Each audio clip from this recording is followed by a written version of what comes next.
थोबडवणं आणि बडवण्याची तर गोष्ट खूप दूरची राहिली. त्यांच्या प्रत्येक वाक्याला टाळ्या पडत होत्या. राज ठाकरेसुद्धा त्यांची प्रशंसा करत होते. कामिया जानी या विख्यात फूड ब्लॉगर आहेत. त्यांचा कर्ली टेल हा अत्यंत गाजलेला कार्यक्रम. अनेक सेलिब्रिटींची, राजकीय नेत्यांशी त्या गाठभेट घेत असतात आणि खानपानाबद्दल चर्चा करत असतात.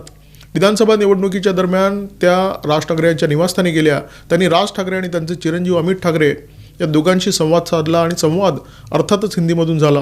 हा सगळा संवाद मराठी खाद्यपदार्थांच्या बद्दल होता, मराठी खाद्य संस्कृतीबद्दल होता. शिवाजी पार्कच्या आजूबाजूला जी अनेक मराठी रेस्टॉरंट आहेत त्यांच्याबद्दल हा संवाद होता. राज ठाकरे अत्यंत अभिमानाने ही सगळी माहिती कामिया जानी यांना देत होते. सगळी प्रश्नोत्तरं हिंदीमध्ये होत होती. लोकांनी हजारोच्या संख्येने हा एपिसोड बघितला. लोकांना तो आवडला. अर्थात त्यामध्ये अनेक मराठी लोकंसुद्धा होते. राज ठाकरे यांच्या घरी बसून कामिया जानी यांनी राज ठाकरे यांच्याशी हिंदीमध्ये गप्पा मारल्या. त्याबद्दल तेव्हा मनसेचे फायरब्रँड नेते संदीप देशपांडे यांनी काही नाराजी व्यक्त केली. एखादा ट्विट केला ज्याच्यामध्ये कामिया जानी यांना त्यांनी महाराष्ट्रद्रोही म्हटलं.